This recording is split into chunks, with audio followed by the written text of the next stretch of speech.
All right, everybody, we are back. Successful Schools is back with a blizzard on the East Coast. And we're going to be talking empowering parents tonight, and probably figuring out how many times Tony's going to say like "yes, child" or "Jesus, child" or something like that. I don't know what your like quote is. There it is. Please, it's "please, child." That's what it is, right? I'm like, I was trying to figure out what it was before. I'm like, oh God, he's going to say it to me like 10 times. Like, yeah, please. Whatever it is, I don't know. Just saying. That's my other. The over-under on "please, child" is 7 for the day, and the over-under just saying we're going to go with 23. Who's going to keep track? Who can we possibly I don't know, there's like 4 people here, I'm sure. Is your mom here? My mom's probably on here My somewhere. mom is watching. She doesn't want to admit that she's here, so she's not joining in there.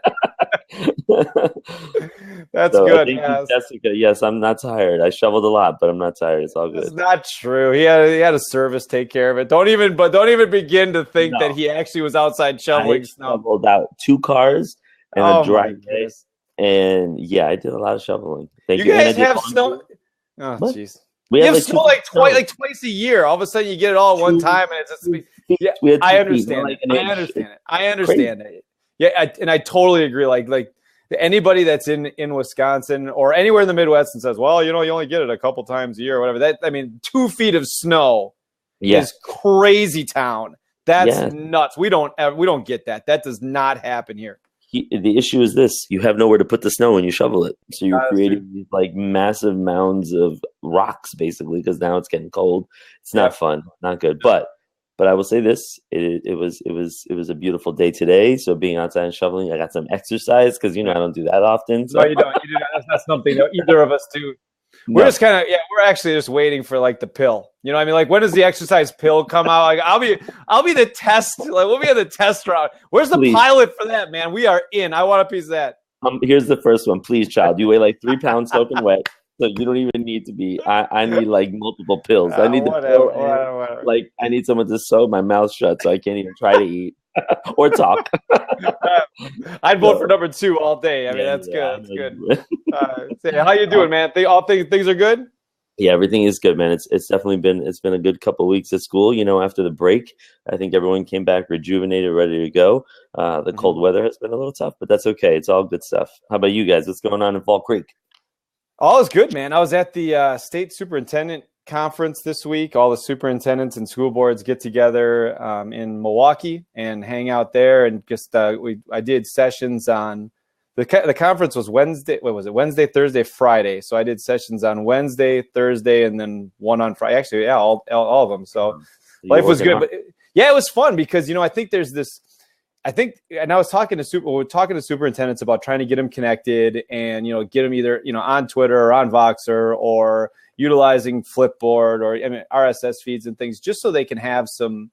And you and I are both in the same boat. When we start talking to people about leading learning organizations, it's really important that if you are a leader in a learning organization, you better model learning in some capacity.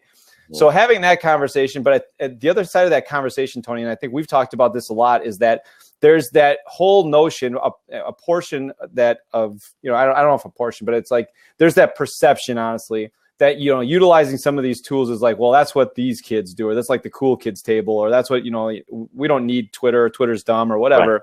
And I don't think that the connected community does themselves any favors by trying to distance themselves from people who are not connected and just tell them, well, it's the greatest thing ever. You should really do it. That's not helping anybody. It's not, you got to meet them wherever they're at and then try to figure out a way to kind of move them forward in that capacity. And I think what we tried to do the other day it was awesome because I got all these people together. We talked about getting them on Voxer or getting them on Twitter, and the Wi-Fi was not working for us. So I'm like, here's my phone number. Just when you get it downloaded, call me and I'll help you get the account set up. That's all we get done. That's fine. But at least you're in that next level of whatever. So we had a really good time with that. And the presentations went pretty well. And, it's always good to kind of get out and talk about the great things that are happening in Fall Creek. And it was a pretty good week. It was a pretty good week. So. That's awesome. I mean, I think your point about focusing on not so much the tool or the resource, but what happens as a result of it, and the connections and the opportunity to learn, where all barriers are gone, right? Like we can learn from each other, and you're halfway across the country, and we can learn from colleagues who are on the other end of the, the other coast, just to have access to people who are willing to share their expertise. And there's so much expertise, and in the jobs that we have as leaders, it's very much about the silo that we're in, right? As much as we may have an assistant or you have your staff, which is amazing, what you're dealing with and your goals and the things that you need to work on are different. And so having access to other people who are in similar situations or have similar contacts or whatever, it's really helpful. So it's about those connections and those relationships and access to learning.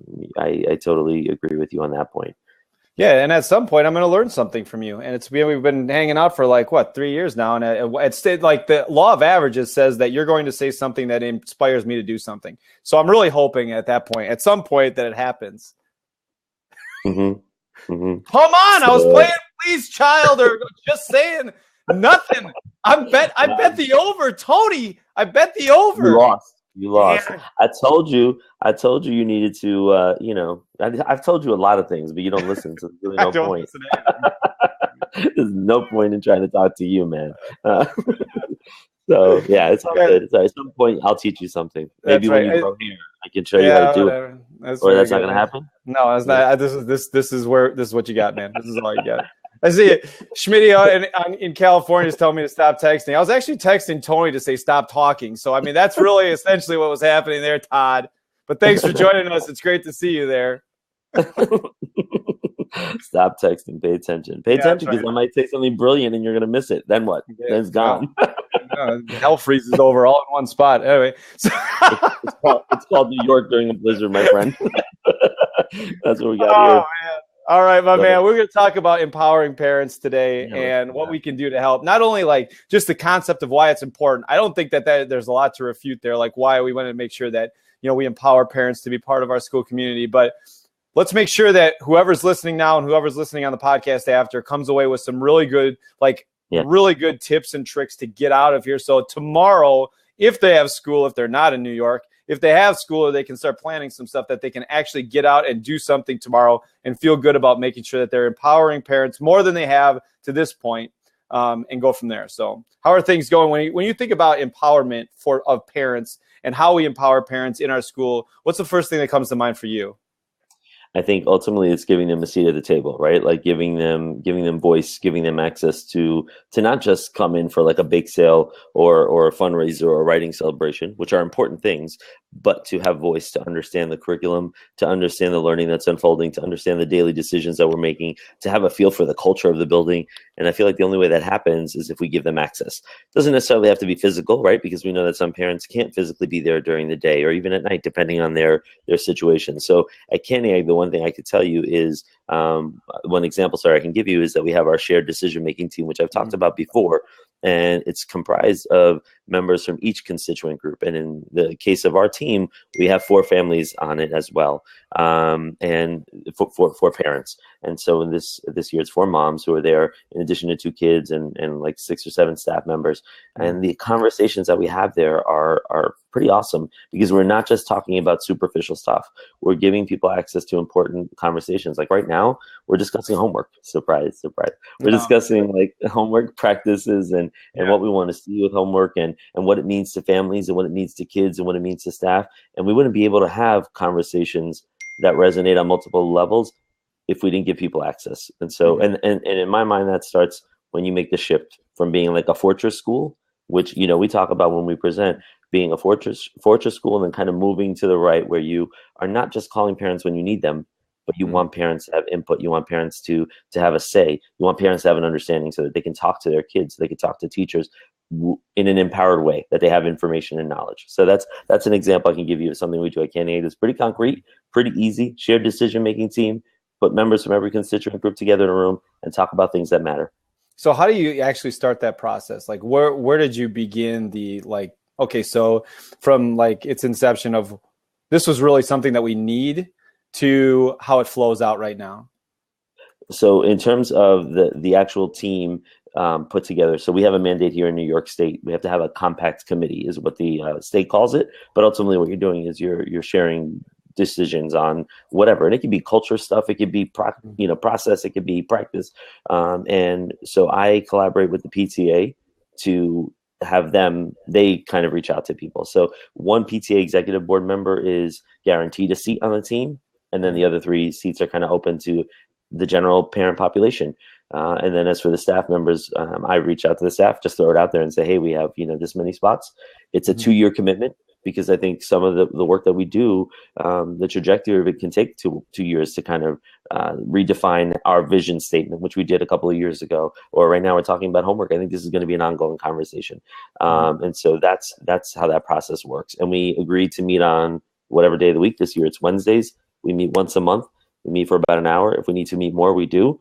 But it's a really wonderful way to give people access. And here's the thing that is really important. I might facilitate the conversations, but I don't lead them. So people are not looking to me to have all the answers. I very much am comfortable sitting back, and in many meetings, I won't even say very much. I might just be taking the notes, because it's not intended to be administratively driven. It's intended to be a collaborative conversation. Right.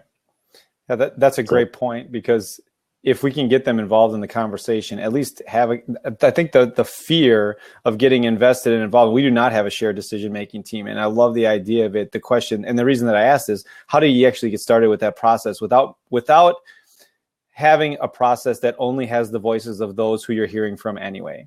So if you have if you have these other constituent groups, if you have the people on the PTA that you're going to hear from anyway, how can you make sure that the voices that are out there are the ones that you really need to hear, not the one that you hear on a regular basis of these are the things that are going well in the school and these are the things that are not going well in the school? So how can that happen? How can you make sure that all those voices, the underrepresented voices, are at the table as well? I mean, I think a really easy way to start is surveying the community. Put together a quick Google form, ask the community some questions, and get some really direct feedback. And don't make the questions like general. I mean, you can have the how are we doing in general questions, but be specific. Like, how are we communicating? How is email working for you? How is social media working for you? How are our homework practices working for you? Whatever. Be really specific and intentional with the questions that you're asking, because you want information back that's going to help you learn and grow. The other thing is, don't be scared when someone comes at you with a criticism. It's feedback. It's an opportunity to be better. And so I think that's a pretty easy starting point, because that's access to everyone. Doesn't matter if you're on the PTA, not on the PTA. If you speak English, don't speak English, because you can have it translated. There's so many ways to access parents with that type of medium with a survey.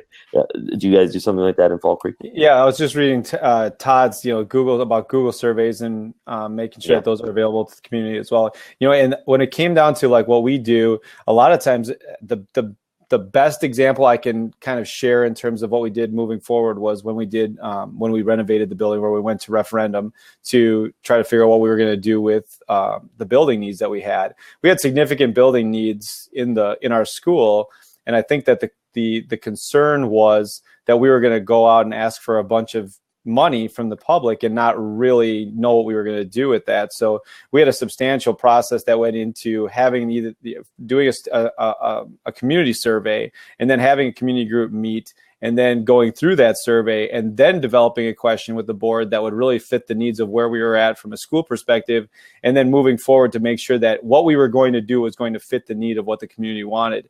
And when they came through the building, and the building looks great, and I think the board was very, very cognizant of saying, we want the building to look good, but we also don't want people to come in and say, oh my goodness, what happened here? And so when people came through the building and talked about it after it was done, we had committee members and staff members and board members that were, honestly, they'd have the conversation with community members to say, our intent was to make sure that everything was up to date and that our kids had a safe place to learn, but also to make sure that we spent your money appropriately. And I have not received, when it comes to, I think so a lot of people have said, we could have gone one step further, but it wasn't for me. We passed a referendum, question at 70%. So that's a huge number. And that to me was like, now people walk into the building and they know that, okay, I believe in what's going on. I trust in what's going on. And then when we have conversations about academics, or we have conversations about one-to-one initiatives, then I think that they know a place that we're coming from, which is really, really important to me. And I think ultimately they trust you, right? They trust that what you're doing is in the best interest of kids. It's what you think is in the best interest of kids, and collectively, right? Because you're asking for input from others. And I think if we can communicate that, not just in words, not just saying, "Oh yeah, I'm doing what's best for kids," but in our actions and in our sort of openness to receiving feedback, I think people will approach it in a different way. We've talked about this at length. When you're transparent in what you're doing, people trust you, and when you have trust, that's when you can affect change. And I think parents need to be empowered in that way. They need to trust what's going on around them. That's really important.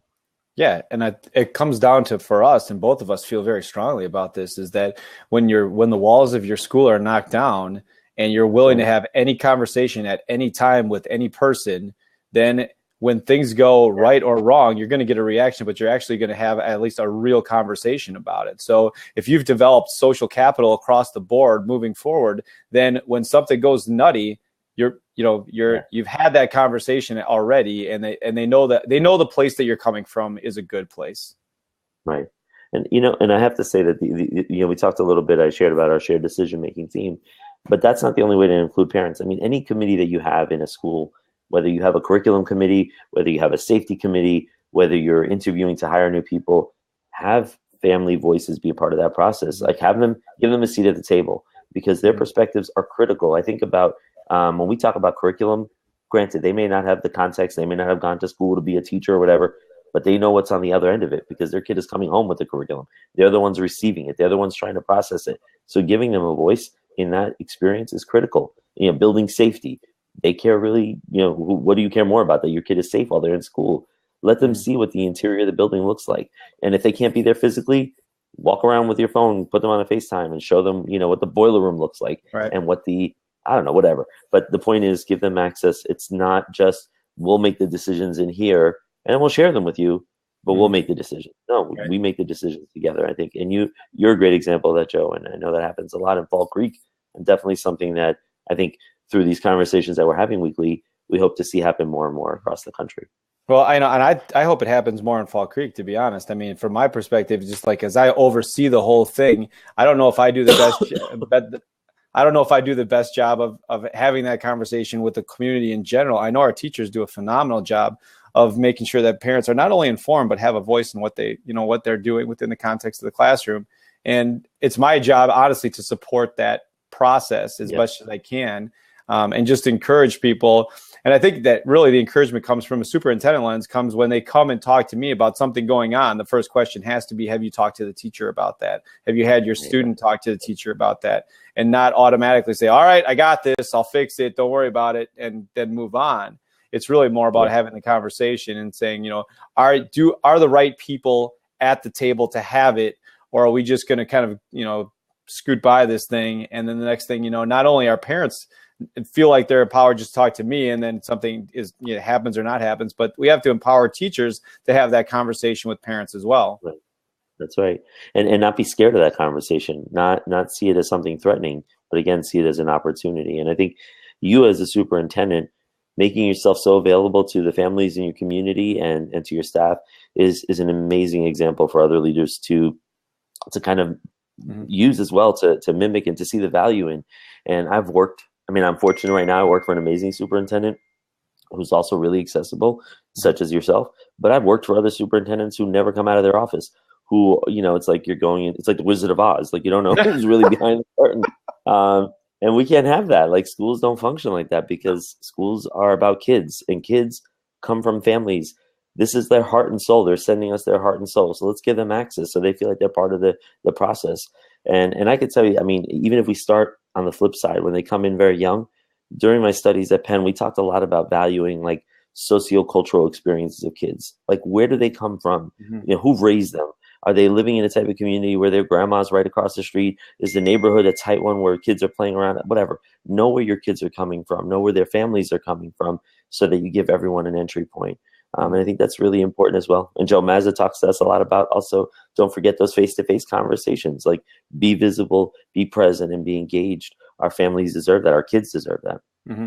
Yeah, and Joe's a perfect example of that. And I love that, he will tell almost every time we talk about parent engagement, he talks about that, face-to-face has to be your default.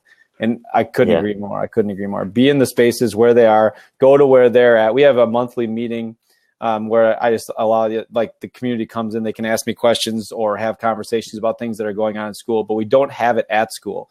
We have it at the village hall. And I think part of the reason that I wanted to do that was because people, let's be totally honest.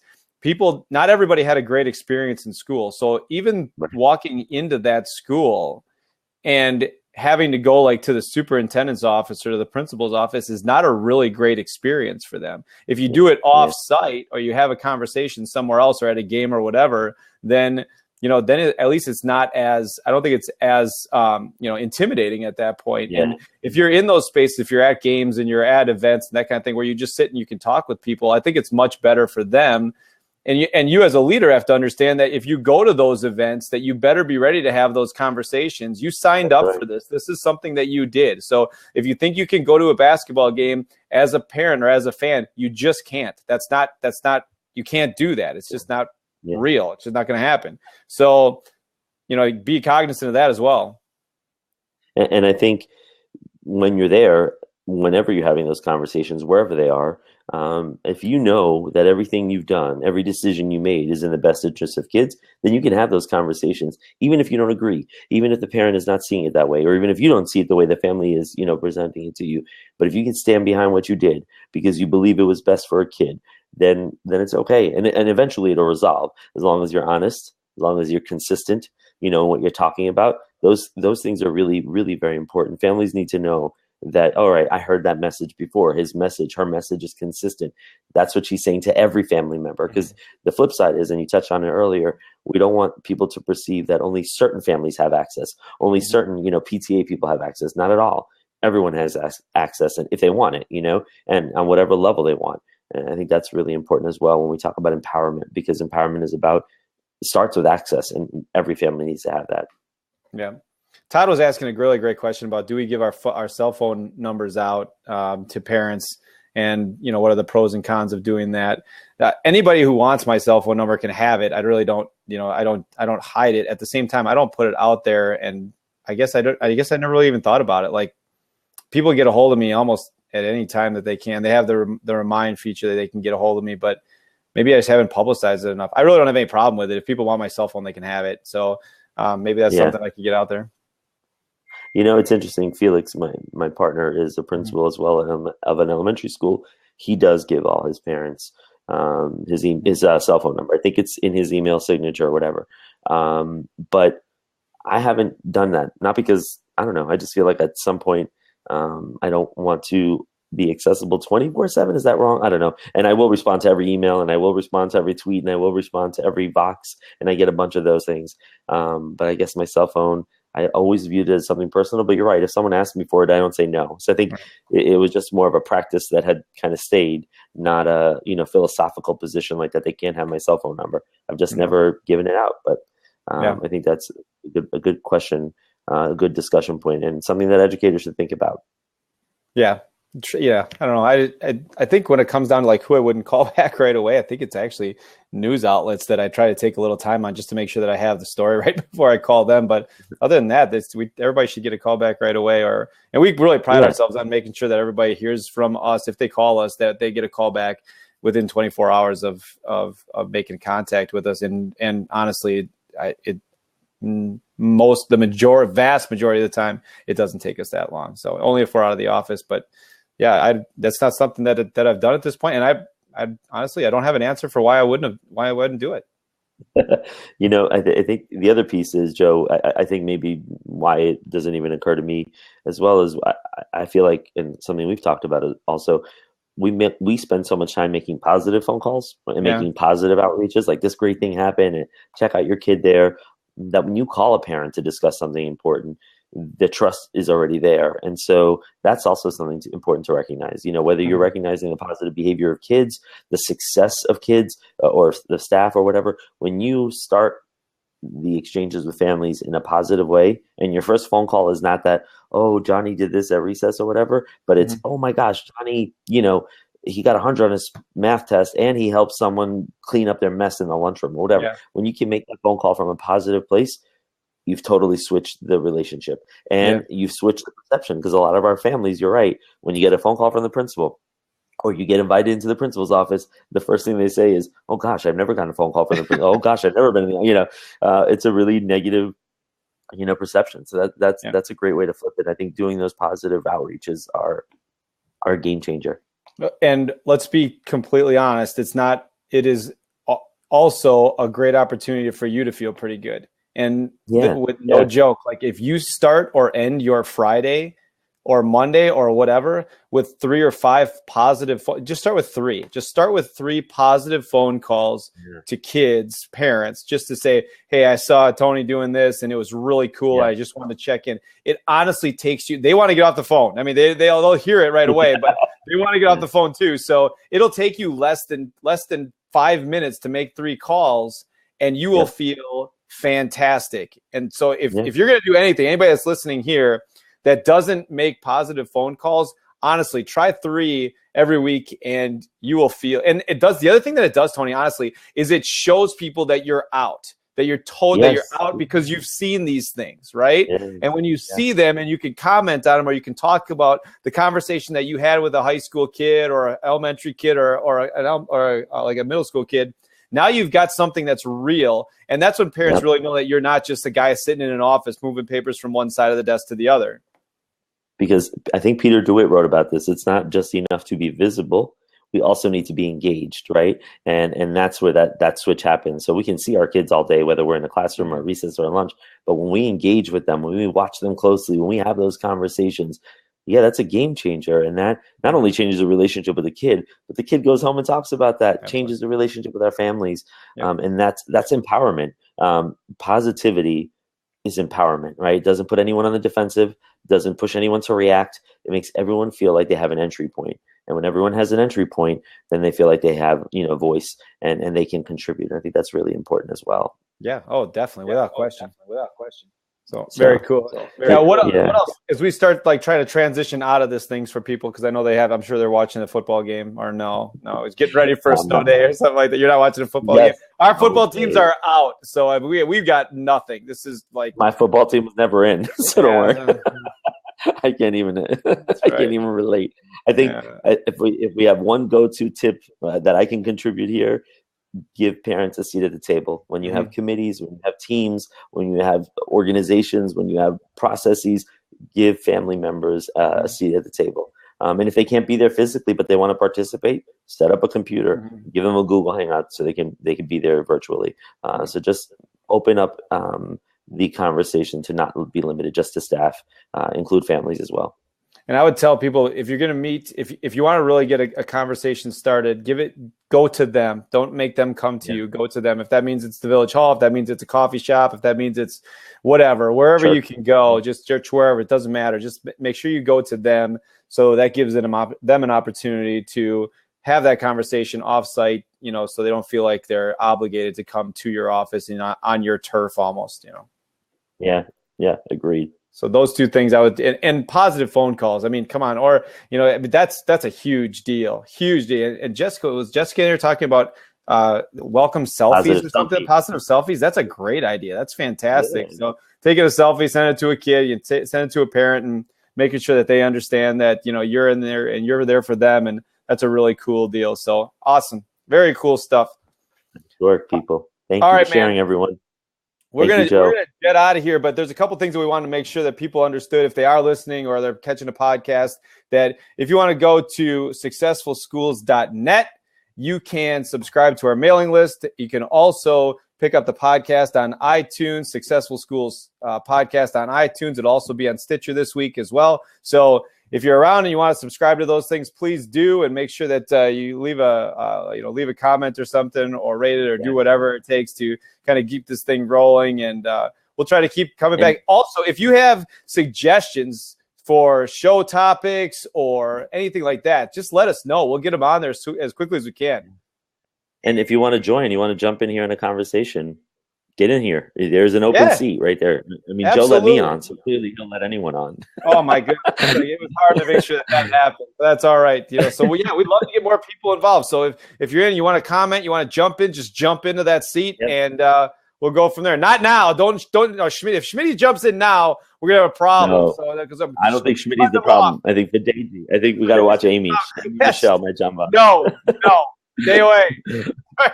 We're gonna get on there. Thank you guys. Thank you everyone for listening, and thank you for the ideas you shared. And have a great week. Have a great week, everybody. Take care. Later, Tone. Thank you. All right, bye, Joe.